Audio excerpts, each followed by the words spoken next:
Feel the beat inside your veins, sweat dripping down your head. Feeling like you might give up, but you push on through instead. Learning how to survive, hanging by a thread. No time for sitting still, got the man watching us. Hey guys, what is up? This is Nation98 here. What's going on, Petshoppers and video gamers? This is Little Nintendo Shop here. What's up, everybody? I'm ICanSnake. Hello everyone, this is WingIce28 here. Hello everybody, this is DB Downloads Bacon. Greetings everyone, this is CC Trainor-Ling. And today we have two special guests, which maybe would like to introduce you first. Oh wait, just before they do that, this is the only time we're gonna do this again, where we have two guest pets, just for the ones that are watching this, so you know. Come on. Yeah. So, you guys, please introduce yourselves. Hey, this is Schizo-Bro, and I'm crazy for Littlest Pet Shop. Crazy. What's up, Crazy. guys? I'm RockyOtterCovers. Oh. Okay, guys. So, without further ado, let's go right into the plot. So, the plot here is that the pets bring a visiting goldfish named Goldie on a ride that makes them fall into the storm drain, which leads into the city sewers. And the pets need to go into it to go find him, which from here is where we meet a gang of rodents, and we meet Big Al, the alligator, who's played by Peter New. And the subplot is that Blade spies on Josh Sharp at his job, and the job we will touch up on a little bit later. Alright, so let's get into the positives. The first positive I want to have listed in here, not a whole lot of people are going to agree with me on this one, but I have to say the song is one of my first positives. As always, I'm a sucker for the songs. I always love the songs. Mm-hmm. And it was really catchy. The guy who plays, I forget what the raccoon's name was. I think it might have been Peter New. I'm not saying it was, but I think... Lamosque, yeah. Brian Drummond. Oh, Brian. Okay, that's Brian Drummond then. Yeah. But yeah, the song was pretty catchy. Okay, anyone else want to elaborate on it? That actually just happened to be one of my positives, too. It's a really great song. It sounds really opera-ish. If you will. It's alright. It reminds me of classic Disney films like Aladdin, but like for some people it reminds them of Les Mis. It was like a mix of Aladdin and Les Alice in Miserables? Wonderland. No, it just it just feels more Les Miserables. Okay, Les Miserables. No, never mind. Forget the whole Alice in Wonderland thing. I don't know where that one came from.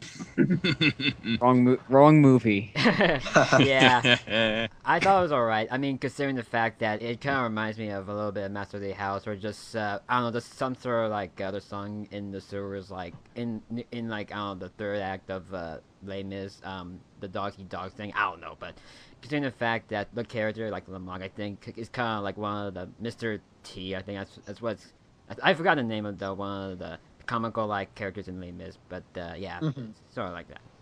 LNS?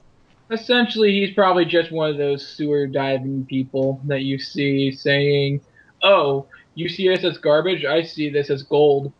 I've got some more positives. Like, I think there was a lot of humor in this episode.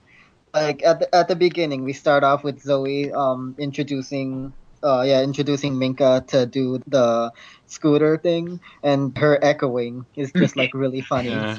Ladies and gentle pets. That was tripping me out so much. To jump over the monkeys. Oh, yeah. And then later, we get like a jumping the shark reference. Yeah. like the show Jumps the Shark. Fonzie's got nothing on her. No. Oh, man. And another hilarity I found in the episode was when Vinny was saying, I mean, what could possibly go wrong? And then right then, everything goes wrong immediately. And Russell says, that is what could go wrong. This is why people, you never say that. Never say that, or you are tempting fate. Yeah. Yeah. But, Alright, another positive I would pick up is Goldie. You know, when I first saw Goldie, he basically kind of reminds me of an Eeyore, like, character from Winnie the Pooh, and his voice sort of sounds in similar line with Ben Stein, you know, who looks to have a monotone and just, like, it's very, like, I don't know, just dull a bit or something. I mean, yeah. I'm just here in a glass bowl. Thanks for noticing me. yeah, he's like Mod Pie from My Little Pony. Actually, CC, you do an actually pretty good voice of Goldie. Wow, I had no idea. eggs. Yeah, particularly. Yeah, that's a typical goldfish, like roaming around, and I want to see the world from here. I also want to add on another positive. I really liked Big Al. Mm. Big Yeah, he Al. was a Canadian alligator. Full on Canadian alligator with the most appropriate hat. Yeah. Voiced by Peter New. Appropriate hat. Now, before anyone gets onto anybody raging saying this is offensive to Canadians, It's Little's not. Pet Shop is Canadian American animation. So really, it's And just the person almost who everyone played in it, the cast Peter is New, Canada. yeah, he is Canadian, so it Yeah. works out. Yeah. Yep. I also really like Big Al because he's a really nice guy, and I also like how he's trying to be a living trash compactor, helping the environment. A really, really nice alligator. Unlike other alligators that we've had in the series. Oh, Hey, Oh. hey, at least Wiggles had a face heel turn event where pretty much he changed. yeah, like Nelson, or well, not much. Like Not like Nelson. I don't he's know. a good bully. I mean, well, Well, Ha ha. okay. yeah. I also really like the Blythe subplot. The Blythe subplot was really good. I was like Yeah, funny, it. too. it was the better of the two. Yeah, that was probably my favorite human subplot so far. Yeah. It was most interesting. Josh had got more character development. He was there for more than 5 seconds. Yeah. We actually had him for a whole 3 minutes. Who? Yeah. Collectively a whole 3 minutes. Wow, good job, Yeah, Josh. he And just- there was even continuity in that one scene Yeah. towards 3 the minutes. end. With Cashmere and Velvet. Yeah. No, not Yes. only Cashmere Velvet, but the part when she's talking to him when they get to the pet shop, and he says, "That's crazy. The pet From drove Sweet the Truck truck." Ride. Yeah. Oh yeah. I love both of those continuity plots Yeah. It's kind of from, of season ironic. 1 and season 3. It just seems kind of ironic because again, Josh Sharper's voiced by Sam Vincent. Wait, that's Sam Vincent? Yeah, Josh You didn't know Sharper's. that? I did not know that. Yep, now you know. Oh Props yeah. to Now Sam time to break Vincent. out the sticky bombs and blow myself up. That's what Russ was thinking about love. Nah. Cece, do you have any positives? I think you guys just pretty much said them all, except for this one that I thought was pretty funny. Pepper saying, "Oh no, he's gonna drown." It's like, okay, she just had a total Vinny moment there. She just entered Vinny mode. Pepper, he can't drown. He's a fish. Fish. Well, technically he can drown, but only on land, not on sea. That wouldn't be drowning, though, per se. Yeah, he'd be Yeah. drying out. Oh, true that. True that. Yeah. Hey, do you want a job? Oh, that was the other part of continuity. They brought back Madison. Oh yeah. Yeah. Yeah, you Yeah. know, a character we didn't really care about the first 2 times. I know, and they And we left it on didn't want her cliffhanger. back. Oh, and if you guys are... Can I just tell them where he got a job at? Sure. Okay. No. He got a job at largest ever pet shop. Dun dun Plot dun. Also, Now you can Madison's tell pretty where cool. Sarah Pet Shop. Yeah, that's great. Actually, with the whole Madison joining largest ever pet shop, could this add some sort of weird story into the show? maybe. Who knows? Finale. Tyler, anything else you want to add? The positives? Well, I guess another shipping occurred in this episode. Josh X Biscuits. No. Oh. Josh ex-wife Baxter. Just saying, there's another ship that's being built out there. Yeah, no runs Tyler? or cargo have it. Whitney definitely wanted to be with Josh a lot more than Brittany. Rocky, anything else you want to add? Honestly, you pretty much said everything I had in mind. So, any negatives? I don't really have any negatives. It's just this episode wasn't really the most Wait. wowing thing ever. I have one It- more positive. Oh, what? Well, I know I touched up on the song, but also with the pets as well, and, you know, I'm gonna sound biased here, but I kind of have to say Sunil is one of my favorite in this episode. You Because always say he- that. No, because he was the sense maker here. He Yeah. cared. And like the one line after the song goes, "What are you all doing? In the time we got to sing that ridiculous song, we could have been searching for Goldie." And that makes sense. That's a good point. Indirect fourth wall breaking, anybody? Yes, and not only that, but even before they went down there, he knew it. He said the myth, and what do you know? It was true. So he definitely has my vote for this subplot. Again, this episode was a little wowing, but not full blown wowing like What's So Scary About the Jungle, everything. Any other positives, negatives, anything? Other than the passenger. Yeah. Now, as much as I actually Tyler. much as I like the Blight's subplot here, you know, I kind of find the misunderstanding part where Blight was like was looking at the biscuits and she believes that the biscuits are actually like falling for Josh. I felt that part was a bit annoying because, you know, I kind of don't like the misunderstanding cliche about like I was like, oh, how they're probably like separated and moping or something, but then at the point where the chinchillas appear like as a reveal, it actually sort of made up a bit. But yeah, and also that kind of felt like a love square that was played around just I don't know, just for like a few bit, but I don't know, it was shrugged up eventually, like in quicker than longer. So Yeah. Anything else for anyone? I really don't have I yeah. don't have any negatives. Tyler? Okay, let's see. Alright. The positives, is that it was the main plot, even though it was pretty simple and a little cliche of a fish to want to have dreams of seeing the outside world, it was still positive and entertaining. And another good thing is that the subplot opened up a lot of more development for other characters, like the chinchillas in the future, maybe. Yeah. We're seeing them more often. Yeah. And negatives, I don't really have negatives. It definitely wasn't a bad episode at all. I probably rated it about a 7.5. It just wasn't like I don't know who it was that said it wasn't a super like wow episode. Like It was me. yeah, but it was still a pretty good episode. Yeah, Yeah. it was a decently.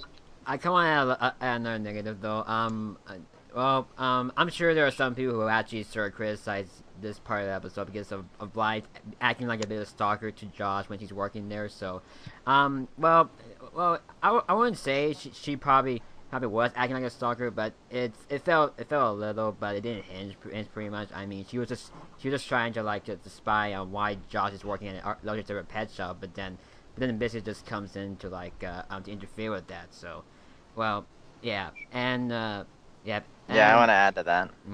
Yeah. Yeah, I agree with the stalker part. I was kind of cringing a little bit when she was like running around through the halls trying to catch up with him again. Yeah. Like that happened in real life, that would be really awkward and weird. Yeah, I think any guy would get weirded out. Yeah, and I know that most Noromos probably would find that very offensive and just very like for those who don't like Josh and don't want Josh to interfere with Blight in the whole character like arc thing. So, yeah. Yeah. Rocky, you have any negatives? I could think of one that like kind of just came off the top of my head was that it's kind of really small and it's almost kind of like a nitpick. Something I noticed was that the part when Blythe is kind of walking around the store with Zoe and Minka in the cart and stuff, she's looking around looking for Josh and she runs into the biscuits and stuff. And her only excuse is that she's shopping, even though we all know and the biscuits know that she wouldn't be there to shop. Yeah. Cause She could have just said like Guy Tubes is a really good writer, so I won't take it away from him. Yeah. Me neither. Well, yeah, she could have made a better excuse, like saying that her shop was out of product that a customer is requesting or something. Yeah. yeah. Just like how Josh was doing. Yeah. Alright, guess we can go on to overall opinions. Yeah, I think so. Okay, so overall for me, I thought this was a really good episode, and I'm not trying to be biased just because it's Guy Tubes. I like all the writers, with Roger Espericher, Guy Tubes, Tom Minton, Corey Powell, sometimes Meriwether Williams, and all the writers, and Joel Dickey. They're all great writers. And Not to mention M.A. Larson. Well, that's just for Yeah. times. yeah. And also Julie and Tim, I know they're the creators, but they also write some episodes as well. But they only write the big ones. But you guys get my point. I like all the writers on the show. They know what they're doing. Yeah. And I don't know what it is. It just lacked a piece that I just can't think of right now. It had a song. I liked both subplots. I had no negatives. but I'm gonna have to give this episode a 9.5 out of 10. LNS. Okay. So overall, this episode was decently solid. It didn't have, again, the true wow factor I was looking for, but it was still funny. It still had an interesting story. So overall, I had to give this episode an 8.5 out of 10. And for me, I think this episode was pretty good. It wasn't that great, but it was definitely not bad either. I didn't have any negatives for it, and the positives were pretty good. So, like, I think I would give this episode an 8 out of 10. For me, this was a pretty decent episode. Like, I actually like the adventure story with the pets and Goldie as interesting guest pet. Bly spying at LPS may be a bit annoying. I mean, again, with the misunderstanding cliche and the love square, unlike, well, that meant, but the last third went alright. I think Josh was pretty decent with Death, don't get me wrong. He did develop a bit, so. And though I think the song was okay, nothing groundbreaking, but overall it was still satisfying, so I give it a 7.5 out of 10. Overall, I thought this episode was really good, with no real flaws in it. See, while the song is not my favorite, it was still pretty good to hear. A song is always good in this show. See, both plots handled very well, and I enjoyed the A plot, if I'm correct, the Blythe plot, a little bit more than the Pet plot. I know, Zoe and Mika are my favorites, so it's always great to have them. And other than that, I mean, the biscuits were funny, Josh was actually a good character. He's getting a little bit of development, not a lot, but just a little enough to know that he's okay. He's a decent guy. You know, he's alright. Okay, if I had to give it a rating, if red is bad, and green is good, and dark green is really good, and orange is not that good, I'd give this episode a purple. Nice for translation. I'd give this a 9.75 out of 10. For me, I can't find anything wrong with the episode. I think it was actually fairly good. I definitely will put this in my top 10 best episodes of the season once we get through the whole season. Yeah, Big Al, hilarious. Goldie, kind of worried about it first, but I ended up liking him in the end.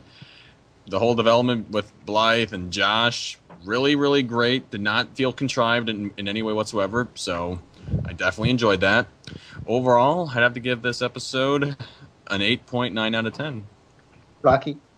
I thought the episode was really good. Not as good as some of the other episodes that we've seen in the season so far, but I really liked it. It was entertaining, I loved the song, and I thought it was really good. So I'd probably give this an 8 out of 10. Tyler, any final thoughts?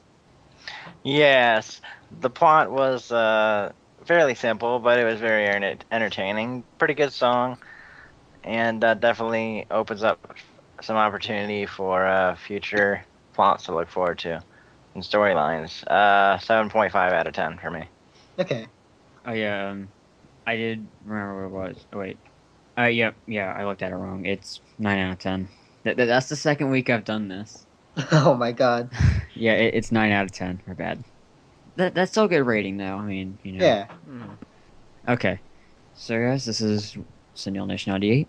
Willis Nintendo Shop. ICanSnake. Wing Iris 28. CC Trainor-Ling. Schizo-Bro. And RockyOtterCovers. This is everyone here at the League of Petshoppers. Signing off. We'll see all of you in the next review.